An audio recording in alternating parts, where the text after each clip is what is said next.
Hello, everyone, and welcome to Andrea Davis Cancer Coaching. I'm Andrea, and today I'm going to be answering a great question from Marcia Fuel.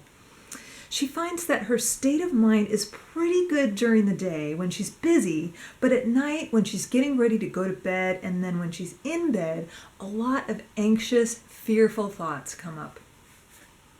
I'm so glad Marcia asked this question because I think this is a very common struggle. It absolutely does not mean that there's something wrong with you. This is something that our brains do, and I'll tell you why in a few minutes. There are ways that we can work with these thoughts instead of fruitlessly trying to shut them down. I'll be talking about how to do this, but first I want to tell you a little bit about Marcia. Marcia's 57. She and her husband Frank have been married for 31 years.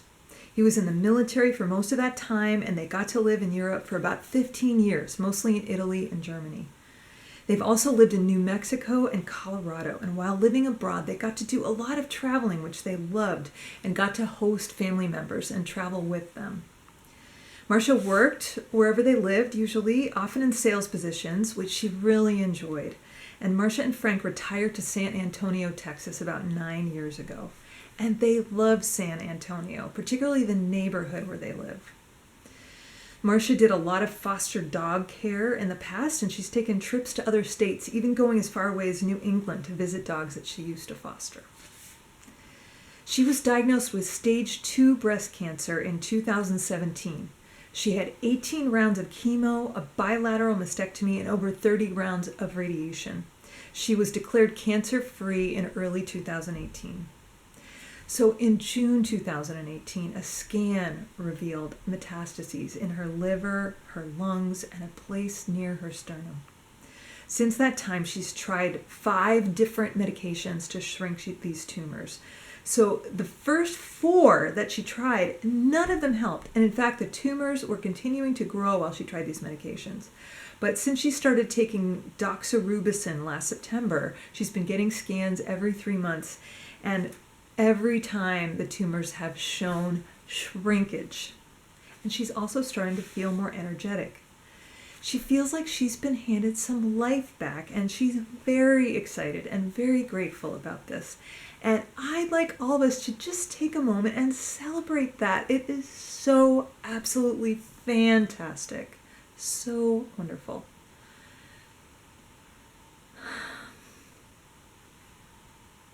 Marcia finds that during the day, when she's engaged in activity, or in the evening when she's engrossed in a movie or book, she doesn't spend a lot of time thinking about her cancer, but at night, when she's trying to go to sleep, a lot of anxious thoughts start coming up sometimes. So I asked her what some of those thoughts are, and here's what she told me. How much longer do I have? How am I going to die? What is it going to feel like to die? I'm feeling good right now, but at some point I'm going to start not feeling good. When's that going to be? What if my next scan is really bad? And how can I interact with my friends honestly without being a downer? Imagine that if you have metastatic cancer, you may experience some similar thoughts. And if you're maybe in a different place with your cancer, you may have other anxious thoughts such as, is my cancer going to come back? Or could that pain in the back of my head be a brain tumor? I'm a cancer survivor, and I have those thoughts sometimes, especially at night. Having these thoughts does not mean that something has gone wrong. For most of the history of the human race, it's been advantageous for us to notice threats in our environment and to spend some time dwelling on them. There's scientific evidence that being somewhat prone to worry can actually lead to a reduction in mortality risk, probably because worriers are more conscientious about taking preventative measures and seeking medical care. But when worrying interferes with your life, when you feel like you're stressed or in fight or flight mode way more than is healthy for you, or when you're trying to get some sleep and all these fearful thoughts are coming up, it seems important to get a handle on this worry that may feel at times kind of out of control. So what can you do? Shutting off the worried thoughts or distracting yourself from them often doesn't work, and I honestly don't even know if that's healthy. But it's also important to realize that you have the capacity to step outside these thoughts and see them with a greater awareness. So if you're having a lot of difficult thoughts, pick out one of them and identify the emotion behind it. For example, if you're thinking, how am I going to die? The emotion behind that is probably fear. And, just that one thing, just thinking about what emotion is it and feeling the emotion instead of like thinking this thought, that can help bring you back down to the present. Now, a big part of your brain's job is to look for the answer to whatever question you put in front of it. So asking how am I going to die is probably going to produce a lot of worrisome answers. But what if you ask your brain a different question? So what if you ask, how can I have compassion for myself in this moment that I'm feeling so afraid?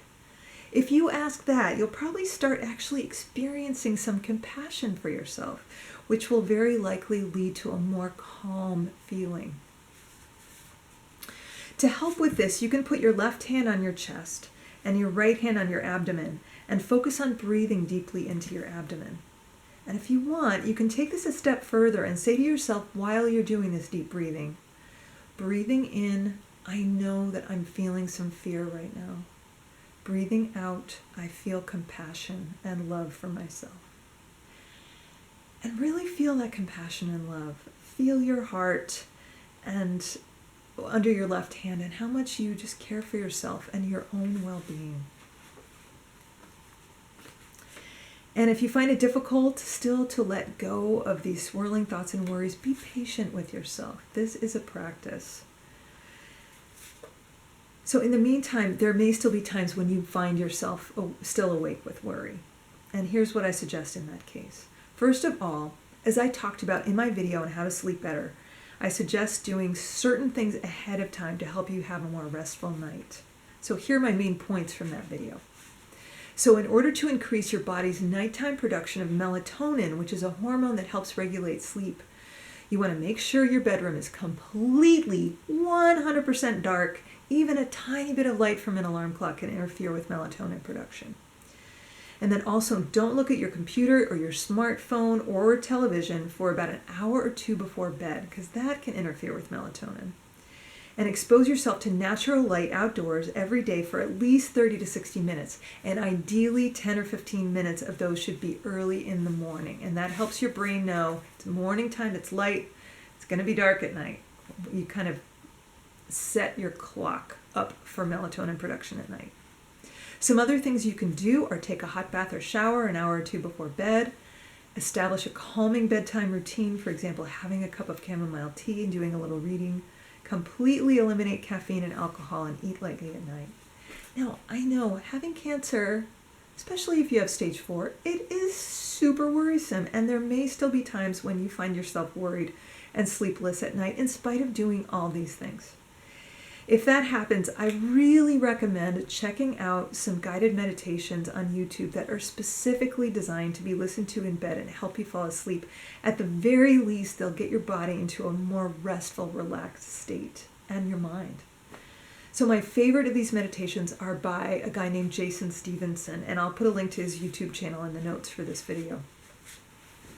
Okay, so just to recap here. Oop, wrong page.